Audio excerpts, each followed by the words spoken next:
King Arthur's Court, by Mark Twain. Chapter 37. An Awful Predicament. Sleep? It was impossible. It would naturally have been impossible in that noisome cavern of a jail, with its mangy crowd of drunken, quarrelsome, and song-singing rapscallions.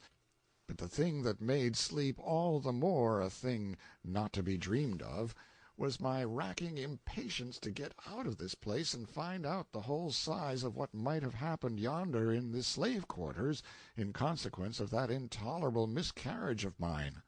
It was a long night, but the morning got around at last. I made a full and frank explanation to the court.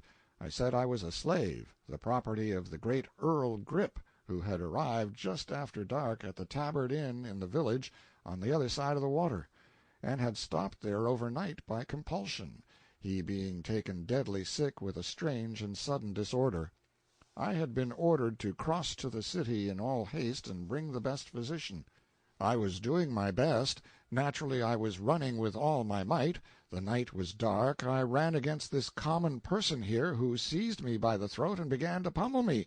Although I told him my errand, and implored him for the sake of the great Earl, my master's mortal peril, the common person interrupted and said it was a lie, and was going to explain how I rushed upon him and attacked him without a word. "Silence, sirrah!" from the court.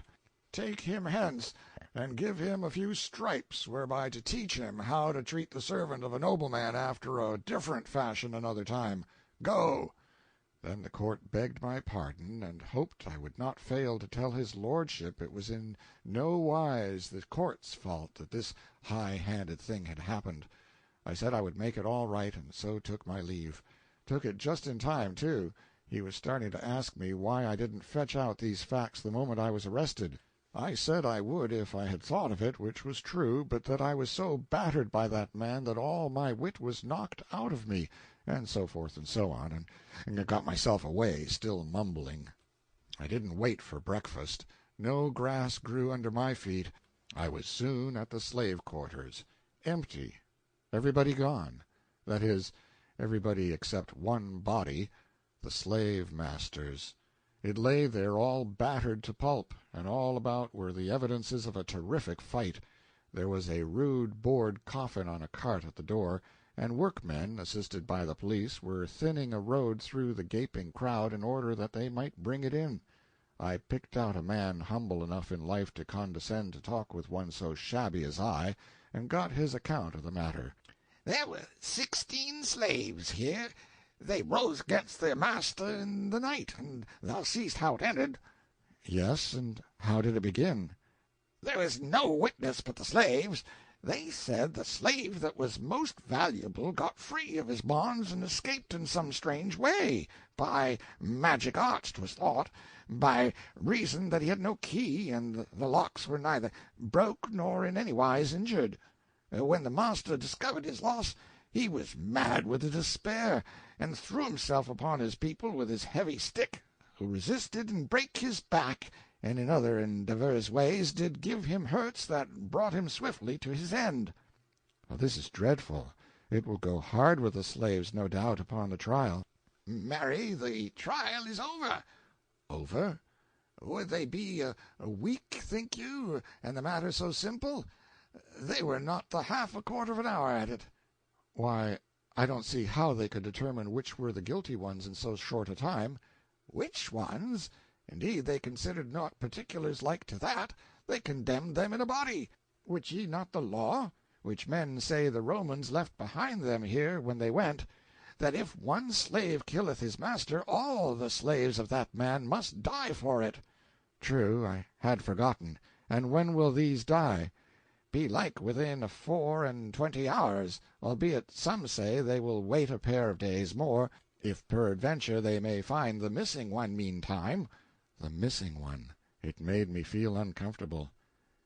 "Is it likely they will find him?" "Before the day is spent, yes. They seek him everywhere. They stand at the gates of the town with certain of the slaves who will discover him to them if he cometh, and none can pass out but he will be first examined." "Might one see the place where the rest are confined?" The outside of it, yes. The inside of it, but ye will not want to see that." I took the address of that prison for future reference, and then sauntered off.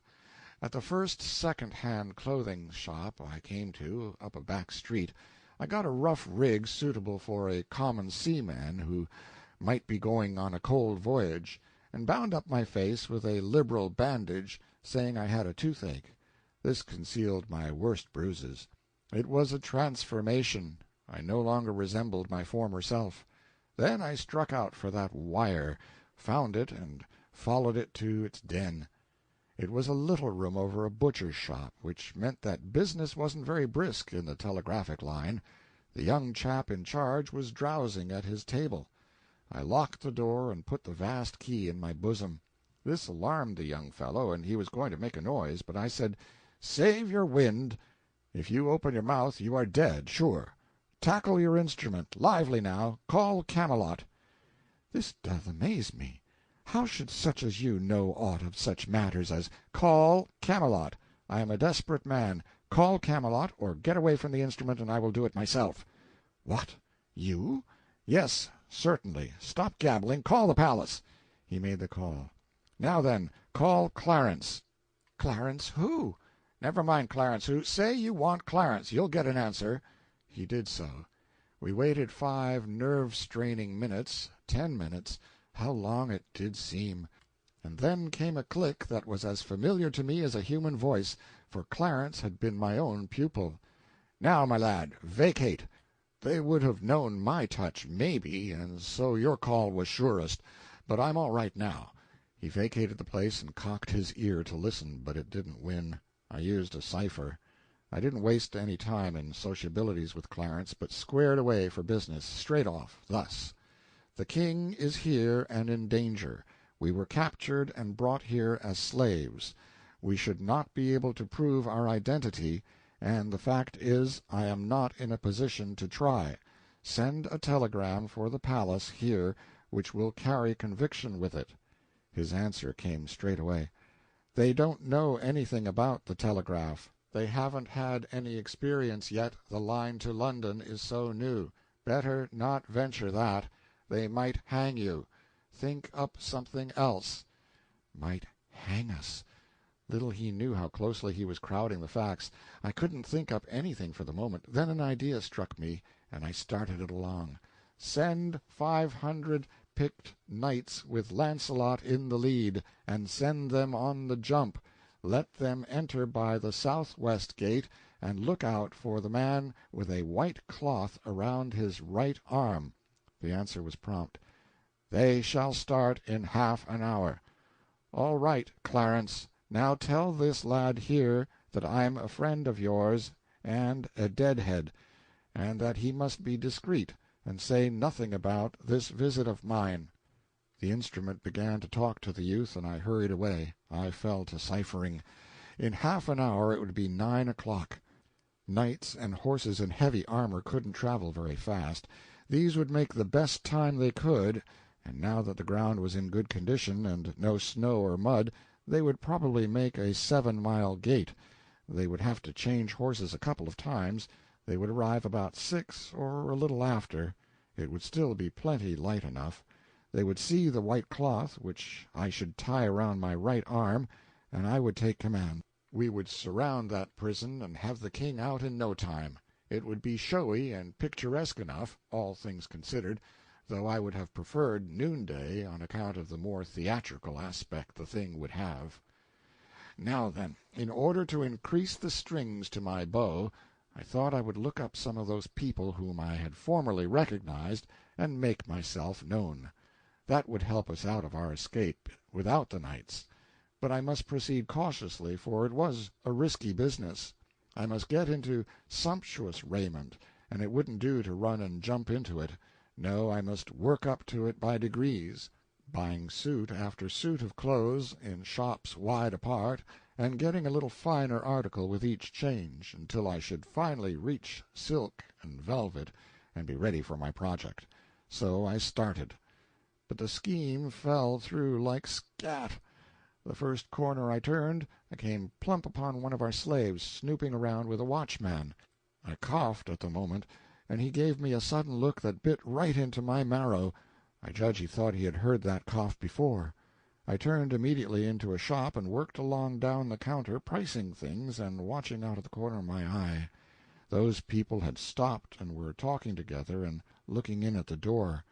I made up my mind to get out the back way, if there was a back way, and I asked the shopwoman if I could step out there and look for the escaped slave, who was believed to be in hiding back there somewhere, and said I was an officer in disguise, and my pard was yonder at the door with one of the murderers in charge, and would she be good enough to step there and tell him he needn't wait, but had better go at once to the further end of the back alley and be ready to head him off when I rousted him out.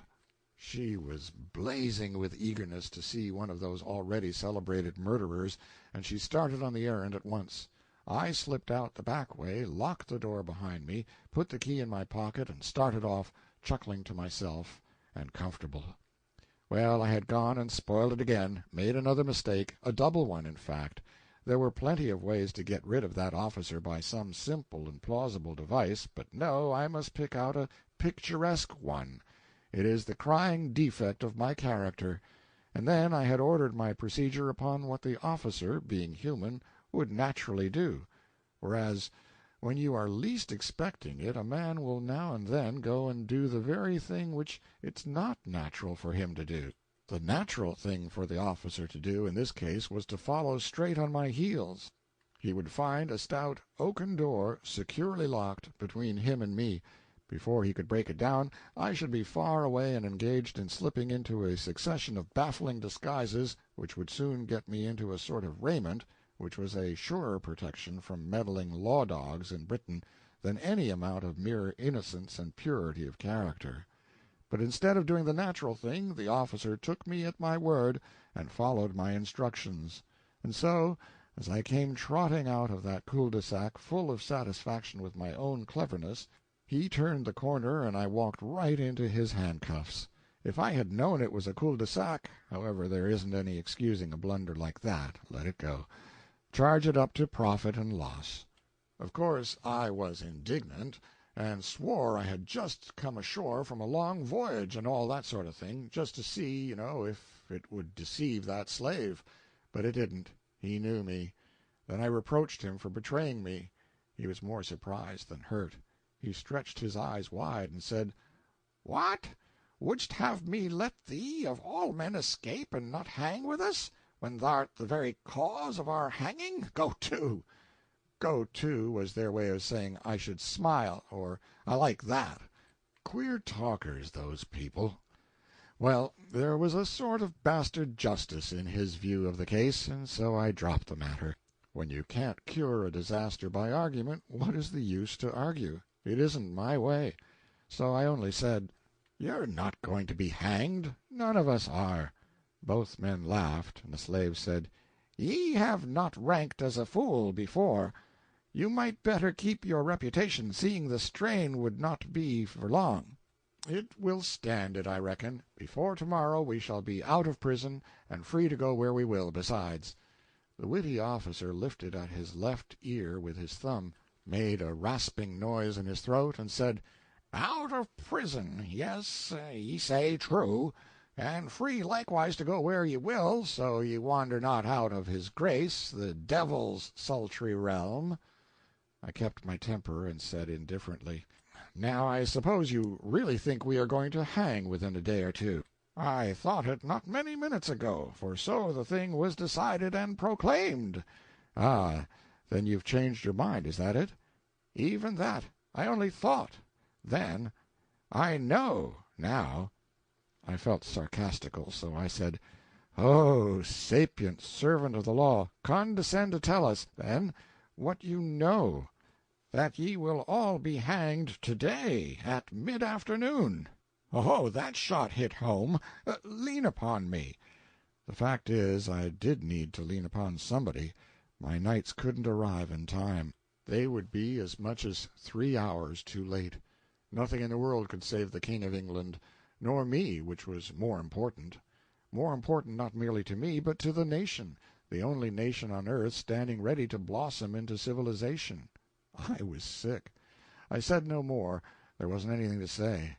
I knew what the man meant, that if the missing slave was found, the postponement would be revoked, the execution take place today. Well, the missing slave was found. End of chapter 37.